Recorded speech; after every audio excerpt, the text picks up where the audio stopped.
So what do you think about how you delivered that answer?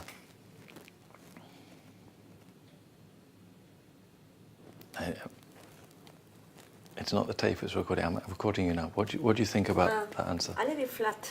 Sorry. It wasn't bad, eh? It wasn't bad. It wasn't bad, but a little bit flat. It was well organised, eh? Yeah? Mm-hmm. I could hear the structure. You had the subtitle. You had the little bit of explanation. It wasn't too much detail. The pronunciation was clear. You weren't going too fast. You sounded like you were serious, but you actually cared. It could be a little bit more animated, yes, but it wasn't bad, eh? It was sufficiently good, in my opinion. Okay. People hire me specifically for job interviews. Yeah, really? Yeah. That's one of the things that I sell myself as, that people want a job interview and they want to, for example, the girl that was going to go merchant banking, she has already passed 5 interviews. She's only bloody 25 or something. She's already done 5 interviews and she's got a 6th interview. There are 3 people for 1 job. So to be good is not good enough. She has to be the best and have a bit of luck. Because I always say to her, maybe because the person doing the interview in Spain goes to the same Opus Dei church in the Moeleja as her father, the other girl, so maybe she gets the job just because of the connections in the Catholics. Who knows? Catholics still have a lot of power in Spain. Who knows? Yeah. So, 25% foreign travel. That's not an issue for me. I'm quite international and global mindset. I have been living in the States, different places in the States, in Switzerland, in France. Okay, you were saying you thought you were a little bit flat. I thought you were okay. But maybe on what we could do is not always be the same. So maybe on a more serious question, we could be slightly more serious, and now here it's a slightly more relaxed question, okay? So you can breathe a little. Yes. You don't want to use swear words like I do, but you can relax a bit. So let me feel your personality a little bit here. Okay. So how do you feel about foreign travel? I like it a lot. That's part of me, because I have been always traveling and living in other countries since I was a student.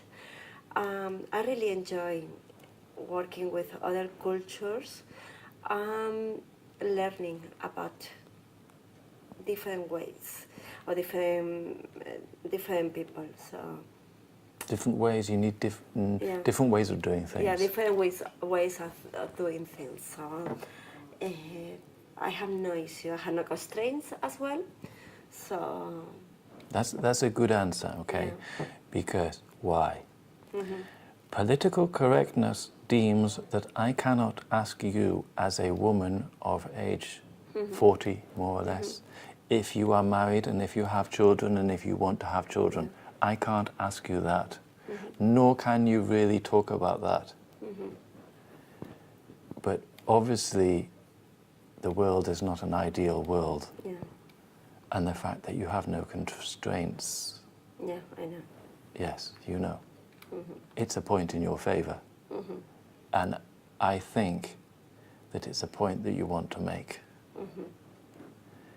Now, all companies would kill me for saying that, but we both know we're right. I'm right. I know. Okay. And I think you answered that well. So where have you, I see on your CV that you've lived abroad a little? You've lived abroad a little on your CV, you say? Yes. Well, I started when I was 16 years old. I went to do the last year in the high school in the States. Cool. I got a grant. How do you say? Beca? Yeah, grant. I got a grant. I decided to go there to improve my English, to have different Grant in English. In American, you say a scholarship. A scholarship. Okay. And then During the university, I was studying in France because in Paris, I started to work in procurement there. I make a specialty there. How long were you combien de temps tu étais à Paris? J'étais 10 mois. Ah, c'est bien. 10 mois, pendant une année. Parce que moi, j'étais d'étudier là-bas. Qu'est-ce que tu as étudié à Paris? Il s'appelle École de commerce extérieur. Ah ouais, c'est chic. Oui. Donc tu vivais où là-bas, là-haut? Oui, in la Sorbonne. And it was really a great experience. And then I have been always working in global environments. I like that. Always traveling a lot. So in automotive sector, I was 4 years, and I was really traveling 3-4 days per week. And since I moved to Roche, I have been working on global projects, as you know, because I was working in procurement. And then I was working in Switzerland for 4 years. And then I was working in the States, in New York, for 1 year. So I have quite a big experience. And of course, I have been also traveling to China, in my personal as well. I like to travel a lot. In my personal life, not in my personal life, I also like traveling a lot. So I really enjoy learning more about other cultures. Okay, cool.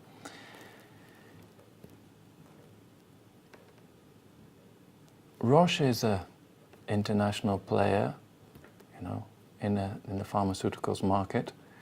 Could you tell me a little bit about how Roche interacts with the other players in this market? What are the new developments in pharmaceuticals? How you see Roche in the present or in the future? Okay. Could you tell us, and perhaps analyze a little the pharmaceutical sector for us I know that's very difficult to say. Give me 60 seconds of what the pharmaceutical sector is, but just because we like to have people with a global vision, and I can see from your CV and what you tell me that you're under control, as it seems, in procurement. But sometimes we like to see people with a global vision. Tell me a little bit about the pharmaceutical sector. So, pharmaceutical sector, Roche is playing a very, very good paper. Because since we bought Genentech, we have a lot of development. However, we are having at the same time a difficult situation because the pipeline of our products, they are in the maturity phase, and we have a lot of drugs in development, but we need to invest to bring into to the street, let's say, to bring in the go live. So we need to ensure that all the costs and all the budget for us are focused on the development of the pipelines. That's why in some areas, like in IT, for example, where I come from, we have a lot of restriction, and we are really focusing to check the portfolio, what it makes sense and what not, because we want to ensure that we support the business in that regards. As well, now we are focused on PHC, which is really to support Roche to develop in digital data and big data to ensure personal healthcare that we deliver, the strategy of Roche on that aspect, which we consider is in the future. Okay. I like the answer. The answer was very good, because I thought you were going to summarize who the players are in this market and these things. But what you did was you showed me that you knew about it because you said after they bought whatever company. And then you brought it, what it means to you, your job, so that in your procurement and in your IT, you need to be aware that they've got a whole lot of new products, but they're still in the pipeline, they're not, I wouldn't say on the street, because streets where we sell other type of drugs. I'd say to the patients or to the hospitals, The market. To the market, yes, I'd say to the market, because on the streets it's more like for cocaine. Yes, okay, that's good point. Yeah, I mean, but I like the way that you tied it in with your job and your department, and it was clear. I like that answer, and it was not an answer I expected. So I would say that all of the answers that you're giving me are very well prepared. No? And you thought about these things a lot, and the answers are good and balanced. But I didn't get a position. I know. Was I really think... prepared. I start with, they asked me about stakeholder management, how I did, and then... Did you get nervous? Did you start speaking fast? Fast, yes. Okay. But I was prepared. I know. The problem is not you being prepared, and the problem is not you not doing a million things the day before with me. The problem is you need to relax. You need to wash your hair, go to yoga class, but I breathe, didn't prepare anything for that. sleep. You prepared a lot for this, and even if you didn't prepare for this, I learned yesterday. you've prepared so much in the past that you almost know it anyway. You could almost have an interview without preparing, okay? I'm not recommending that you do that, okay? The more you prepare, within reason, the better you will be. But the night before the exam, you don't want to be going up till 4 in the morning preparing. You want to sleep, wash your hair, have a maybe not a massage, but you know, something relaxing. Watch a bit of TV or music or something. Here? This is, in my opinion, this is the major thing that you need to talk about. Yeah. In my opinion, the major issue for you is not the English, it's not the preparation, it's not the organization, it's not the pronunciation. It's that you don't get nervous and start going too fast. Because if you start getting nervous and going too fast, you will fuck up the organization, you will not have the intonation and the tone that you want, that you care, that you're organized. We will not understand the words you say, your pronunciation, etc. You will fuck everything up. Yeah, but I think that they want to see at least what I will expect from this position after to read. Someone practice, someone who is able to manage the project for each country. You know, the project is really, Edward, to get every country in Roche, which is 115 countries, and to ensure that they connected to this application, which is in worldwide, and that every general manager, every procurement manager in every legal department, in every country that is an affiliate, they work with that. So it will be different waves. It's already started, so it will be different. Can I just stop you there? Yeah, sorry. No, you don't have to apologize, I'm interrupting you.